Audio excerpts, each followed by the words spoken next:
Here's what's coming up on the world today. We're learning more about Tuesday's explosion in Lebanon as more than 100 people are killed and hundreds more wounded. Our countries have been offering aid and support for Lebanon with more promises.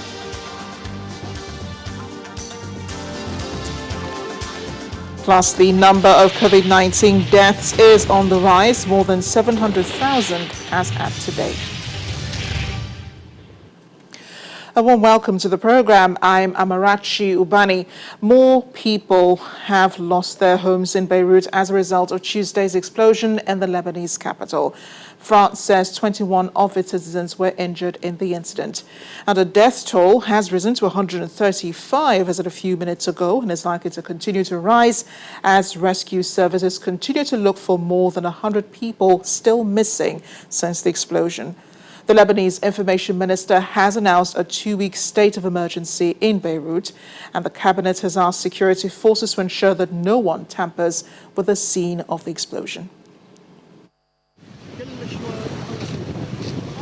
This is what is left of Beirut's port area, rubble, where tall buildings covered the horizon.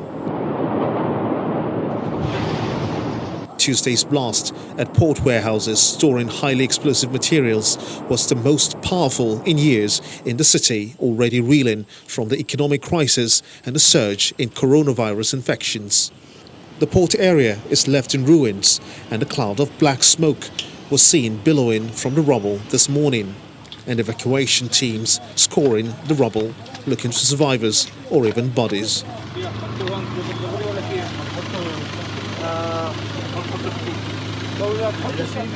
President Michel Aoun said that 2,750 tons of ammonium nitrate used in fertilizer and bombs has been stored for 6 years at the port without safety measures, and that was unacceptable. Beirut's mayor, Jamil Itani, says that it will cost billions of dollars to repair the damage caused by the blast. No one has offered explanation for what caused the blaze that set off the blast, but local media say that it was started by welding work being carried out on a hole in the warehouse.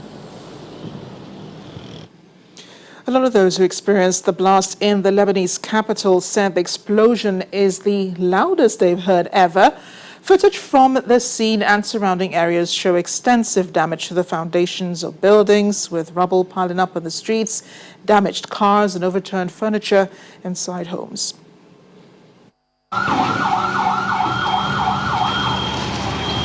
Many of the witnesses to the blast said on Tuesday they were unable to give an estimate of the extent of the destruction from the explosion. Lebanese director Philippe Araktingi, who filmed some of Lebanon's wars, said the damage he had witnessed was unprecedented. I've seen war, I filmed war. I went to in 2006, I went to the South Lebanon to see this, but it took 30 days to do the same destruction.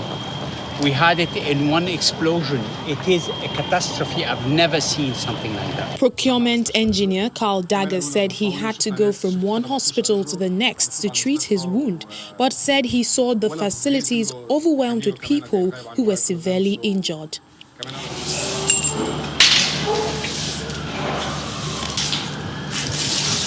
Residents said glass was broken in neighborhoods from Beirut's Mediterranean coast to suburbs several kilometers away. In Cyprus, a Mediterranean island 110 miles across the sea from Beirut, residents heard the blast. One in Nicosia said his house and window shutters shook. Patricia Muammo recalled the horrific moment when the two explosions rocked the capital. The Lebanese, having lived the war twice already in my life, it was a very scary moment. I kneeled immediately and I started praying, and I was not knowing what to do. 72-year-old Bolu Stuma was looking up at the sky when the blast went off, throwing him off his feet. He ran into his home to find his wife injured, covered in blood. The intensity of the blast threw victims into the sea, and rescue teams have been trying to recover bodies. Many of those killed were port and custom employees and people working in the area or driving through during rush hour. United Nations agencies have met today to coordinate relief efforts to Lebanon in the wake of the blast that ripped the capital the day before. And that's coming from Tamara Al-Rifai, a spokesperson for the UNRWA, the UN agency that provides assistance to Palestinian refugees in Lebanon and other Middle Eastern countries. She says so far that they are aware of 80 UN officials injured across all agencies. UN generally and UNRWA in particular are very worried about the situation in Lebanon because of the many layers of this crisis. It's an economic crisis, a financial crisis, a political crisis, a health crisis, and now this horrible explosion. So there are many layers to what's happening in Lebanon that is constantly testing the ability of the Lebanese and the refugees who live in Lebanon to be resilient. In the last few months, the Lebanese society has suffered greatly from an economic and financial crisis, and the Lebanese and the refugees who live in Syria have found it more and more difficult to buy food and to buy goods. Of course, there's a second port in Lebanon, in Tripoli. It's not as big as the one in Lebanon, and the traffic is not as busy. So we're very worried about the additional layer of a crisis that the explosion of yesterday will have in Lebanon. In the meantime, international support is building for Lebanon at this time. The European Union, Turkey, and Gulf states are among those offering assistance. Qatar says it has dispatched a first military plane carrying medical aid, and 3 more planes will follow later in the day, containing 2 field hospitals of 500 beds each, equipped with respirators and other medical supplies. Russia intends to send 5 planes carrying medical equipment, a field hospital, and medical personnel. And Turkey's Humanitarian Relief Foundation is among those searching for survivors in the rubble. There's still more help coming for Lebanon. France is sending more than 50 members of the Civil Security Brigade to offer search and rescue support after the blast. President Emmanuel Macron's office said that France was sending 55 security personnel and 6 tons of health equipment, and that around 10 emergency doctors would fly to the city. Meanwhile, Britain says it is working on a package of measures to provide aid.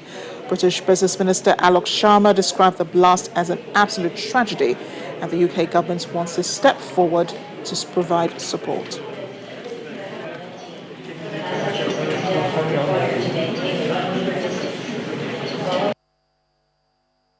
Well, firstly, this is an absolute tragedy, and of course our thoughts go out to all of those who've been affected by this, the injured, and of course the families of those who've lost their lives.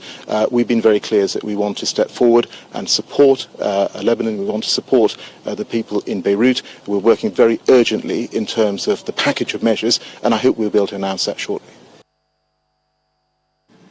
More than 135 deaths so far in Beirut, and still counting as rescuers look for bodies and those who might have survived still a day after. The VOA's Ankal Vora joins us now. She's in Beirut. Ankal was also affected by the blast. Ankal, thank you for joining us on The Well today. We understand you were hurt as a result of the explosion. How are you feeling today?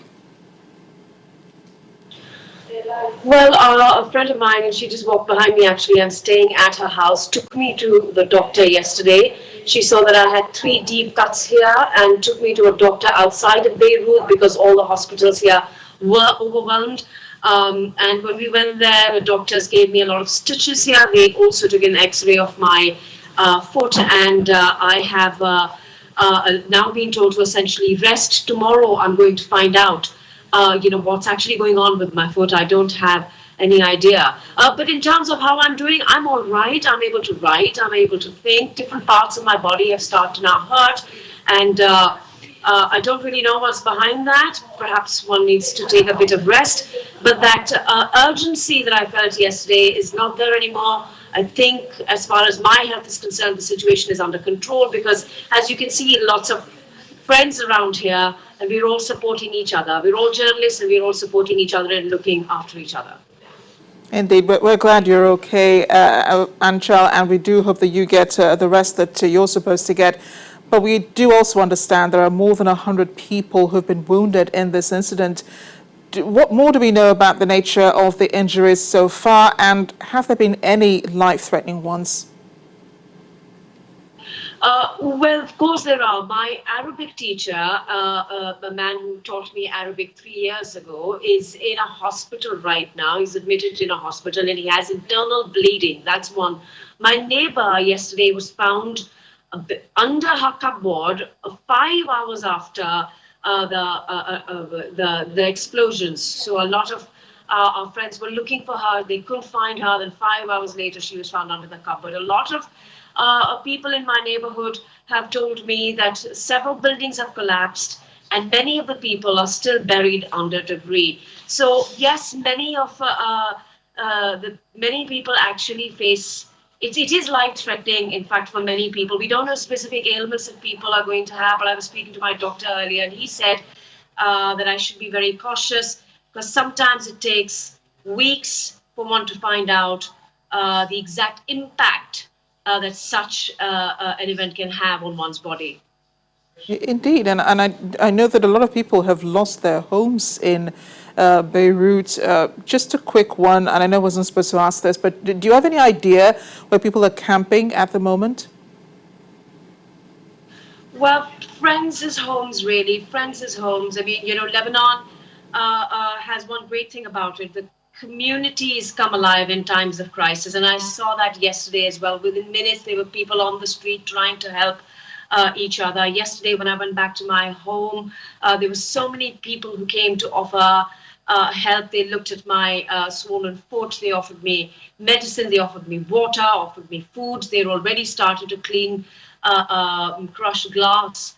That is all over Beirut, in fact. So that's something that's great about this country. And friends and family members and neighbors, whoever you look at is essentially giving you sort of, can I help you? Do you want anything? Do you need medicine? Can I take you to a doctor? So there is that sort of sense of community here. And that's really what's working here, because we haven't actually seen any government officials. We've seen people help each other. That's the great thing, about disasters, people coming together, to help one another. But this is a peculiar time for this to be happening in Lebanon right now, isn't it, Anjal? Given that what has been known as the Lebanon curse, the economic collapse the country has gone through, tensions on the border, and even the ongoing coronavirus pandemic. Well, absolutely. I mean, we saw protests in half the country in October last year, and people were protesting because they wanted the ruling elite to be removed. They said that the ruling elite were corrupt. Many of them, in fact, are warlords of the Civil War era. They wanted that. Those protests were essentially a warning about the economic collapse that we are witnessing now. But the economic collapse did take place. Currency plummeted by 80%. People are finding it very hard to afford basic necessities. In fact, yesterday I just filed that story for VOA on how people are finding it hard to buy bread because price of bread has doubled as the government, which is bankrupt, is encumbered by a large debt, is short on cash, had removed flour subsidy. And then this happened. Of course, coronavirus had also exacerbated the economic collapse. And last week, we'd also seen tensions on Lebanon-Israel border between Hezbollah and Israel. And then this happens. A lot of people are like, when is this going to end for them? It's one big problem after another. And in many situations, the people are not actually at fault. So Lebanon is certainly going through its worst time, I would say, ever, perhaps even worse than the Civil War. Well, you're very brave and child to still remain in the country up until this time. We do appreciate your joining us on The World today. Wish you the best of health. Do get some rest, of course, and get the doctor to check out all of your wounds until you feel better. Thank you. Stay with us on The World today. Still ahead. The Duchess of Cambridge lends a hand at UK baby ban. That's the first time she's wearing a mask, as you see there. Stay with us.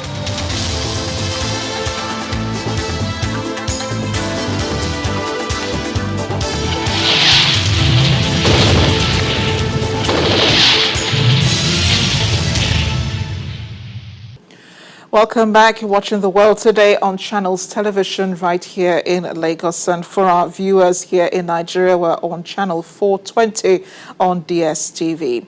And the World Health Organization has called on young people to reconsider their partying habits to help reduce the spread of the coronavirus. Many countries are beginning to see a higher proportion of new COVID-19 infections among young people than during the earliest stage of the pandemic. This comes as more than 700,000 people have died from the coronavirus worldwide. Here's a global report. The French government has come under fire over its free-for-all COVID-19 testing policies as queues knocked out some testing centers in the capital, Paris, and at sites across the country amid a flare-up in infections.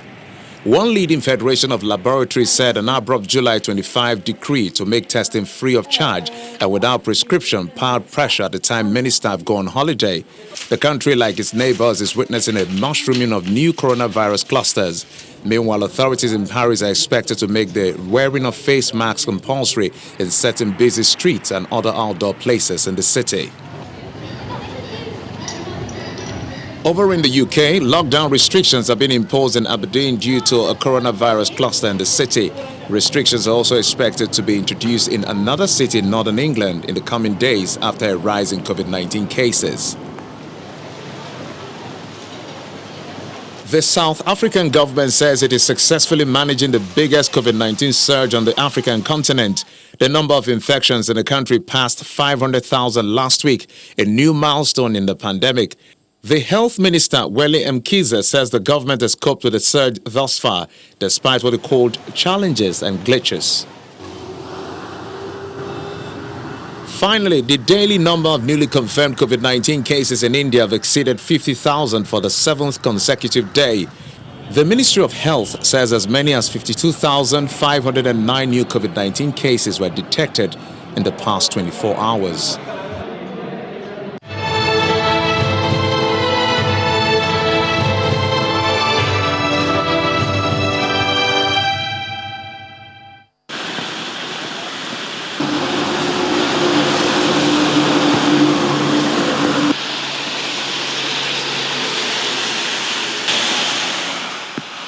Bad weather up ahead for residents in North Korea's low-lying parts of the capital city, as the weather agency warns that there could be possible flooding and high winds and waves as seen in neighboring countries, China, in India, and also in Thailand, and most countries in Asia experiencing floods at the moment. As video provided by the North's official news agency, the KCNA, which cannot be independently verified, as says Pyongyang residents, as we see there, walking in the rain, and a staff of the state's hydrometeorological administration looking at a map showing weather conditions.